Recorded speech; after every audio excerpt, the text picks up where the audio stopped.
With the introduction of Profit Taker, we're finally able to use arch guns in normal, average, everyday missions. But the content is still rather fresh, so there are some bugs here and there, both on my part and on Dee's part as well.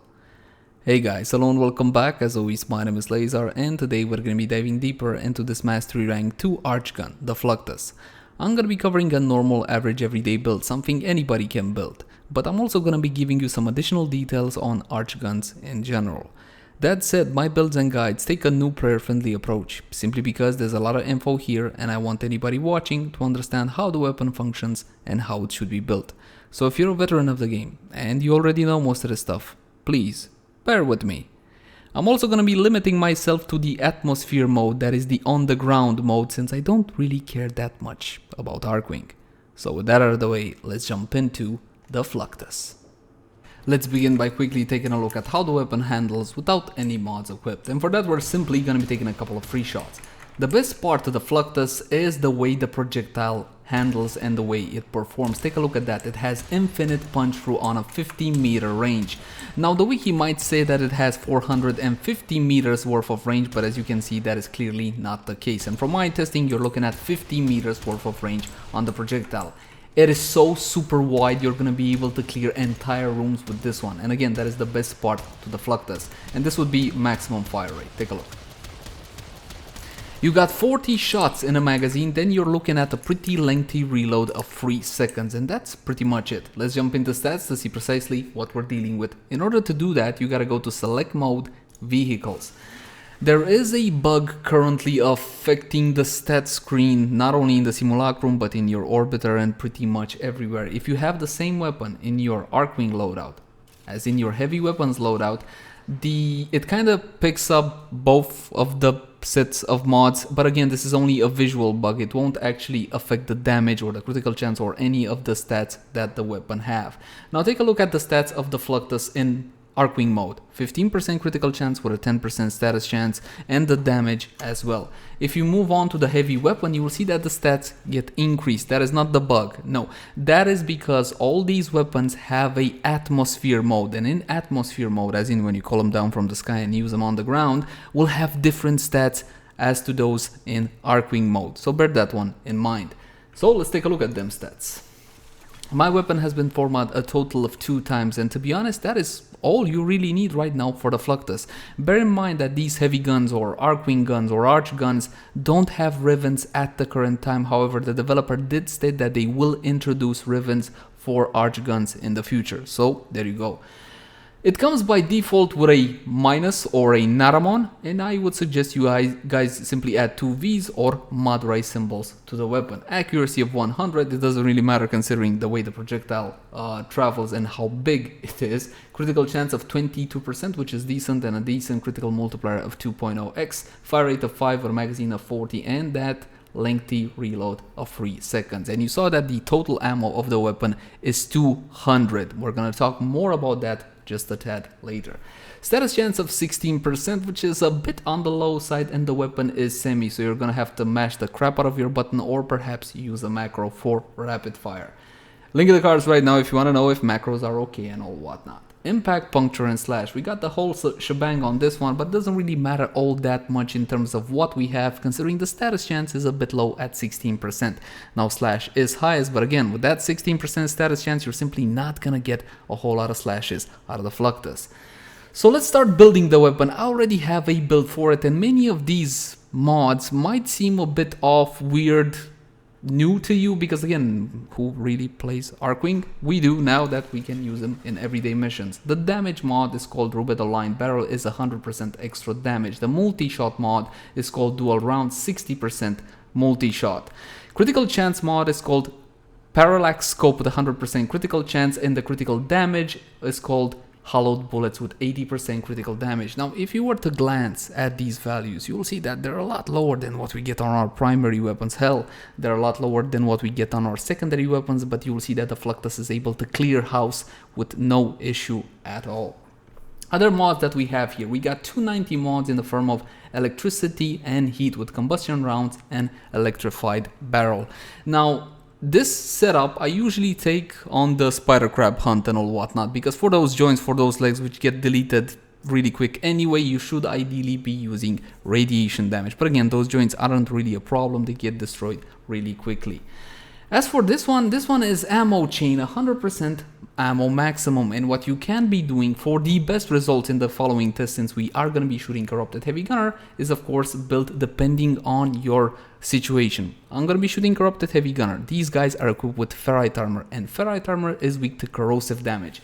If I was to build specifically against this target, I would go for the 60-60 mods. Charge bullet, 60% electricity, and 60% status chance. So as you can see, it's pretty much more of the same when it comes to modding. You don't really need to learn a whole lot. You just simply gotta get the mods. And I'll be honest with you guys, I don't remember when I got half of these. I think by doing some event, and the other half I simply bought from the trade chat. Now the quote-unquote best damage build against these guys would be something like this, with a whole lot of corrosive, 2000 corrosive on the weapon, and you will see that I'm gonna be getting some nice procs, and I'm gonna be able to shred through my targets without any issue. There's one more mod here which probably is the most expensive out of all of them, and it's called Critical Focus. This one drops from the Orb Mother event thing. I don't even know exactly what it's called, but it is a bit of a rare drop, and currently on the trade chat it's going between 60 and 70 plat on PC. Now this one will give you 60% critical chance and 60% critical damage when aiming, so you can call it the Argon scope of arch guns or something like that. And this is the build I'm going to be recommending to you guys. Again, if you don't have critical focus, you can just swap it out, maybe add another 90 mod. But we're gonna go back to ammo in a second, but first the initial test, because I want to sell you guys on this fantastic weapon. It can absolutely shred in normal, average, everyday missions. Level 120 corrupted heavy gunner. This should be more than enough, and let's call down our weapon. This is one of the issues I currently have with using these weapons. It takes so long to call them down from the sky, especially when the boss is knocking you all over the place.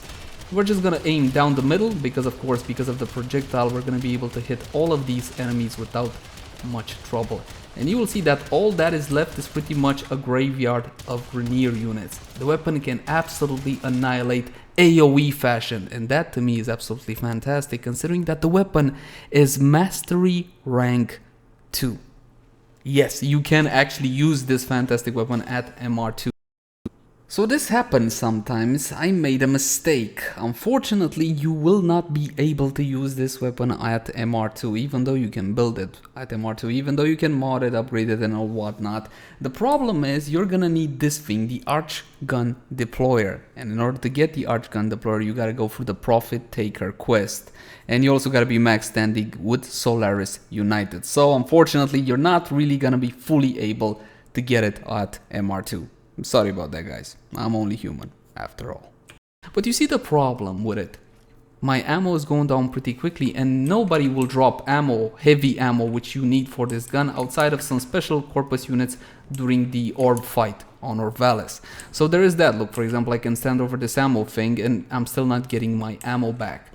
Depending on how much ammo is left in your reserve, that's going to determine the cooldown of the weapon being called down from the sky. For example, if I was to press it now, I'm back to using my regular weapons, which I cannot really do once the heavy weapon is active. I can only use quick melee. And if I was to scroll over and show you the cooldown, you see it's 45 seconds. So again, the more ammo you had left when you disequip the weapon, the lower the cooldown. The cooldown goes up to 5 minutes. If you completely exhausted all of the weapon's ammo, it's on 5 minutes. And now we're back to ammo. Something that I need to tell you guys, because normally you wouldn't really use maximum ammo on most weapons. I mean, there are only a few of them that make good use out of it, but in this case it is actually worthwhile, because equipping ammo chain will increase your ammo maximum by 100%. Okay, so you're gonna be getting a lot more uptime out of your heavy gun, and it doesn't affect the cooldown. The cooldowns remain the same, so bear that one in mind. Maximum cooldown still goes to 5 minutes max, so this is definitely a worthy inclusion. Ammo chain I got from fighting the orbs down on Orvalis. It's a pretty common bounty reward, so it shouldn't really be all that hard to get. Again, outside of critical focus, nothing here is expensive. So if you were to choose something like this, from my point of view, it's a bit smarter, simply because you get more uptime out of the gun. You can go through an entire mission from start to finish without any problem, because now I got, what is that, 360-ish ammo, something like that. What about carrier? Can't we use carrier or any other method to regenerate our ammo so we don't have to go through the whole cooldown and all whatnot? Sadly not. Again, only that special unit down on Orb Vallis that appears during the orb fight drops the heavy ammo you need. It's the only way to actually get it from the ground. However, while carrier will not generate ammo for you, where are you, carrier? There we go. The second part of the ammo case still functions, increases ammo capacity by 25%, so you're still getting that extra ammo, so therefore more uptime, considering it doesn't affect the cooldown and all whatnot. At least not currently. So now I'm up to 440 ammo. So for maximum uptime, you want to go for something along these lines. Again, it doesn't affect the cooldown. Currently, I don't know if DE will change it or not, if it's an oversight or not. But again, this is kind of how I would build the weapon. And as you saw there, it pretty much tears through everything. And now we're going to test with Warframe buff, since there's really not much else I can show to you guys. A status build for Slash, honestly, is simply underwhelming for a weapon such as this. So let's go with Lady Mirage Prime. Why not? Oh yes, we need to talk about buffs and all whatnot. None of the auras, rifle lamp, pistol lamp, and so on and so forth, from my testing actually increased the damage of the Fluctus. None of them. So that argument kind of falls to pieces. When it comes to arcanes, I tested pretty much most of them, and what I would recommend you guys using is Arcane Avenger. Arcane Rage will not work. Precision will not work. Most of these arcanes will simply not work because this is a heavy gun. Fury, of course, no, of course it's melee and all whatnot. But again, Avenger does work, and you can double stack Avenger, even though the UI, the interface, does not support double procs, as in it doesn't show you, they still proc separately, and you can orange crit with 2 Arcanes Avengers because you're getting 44% modded plus 60% from Arcane Avenger X2. That's going to be 104%. So each and every shot is a guaranteed crit now.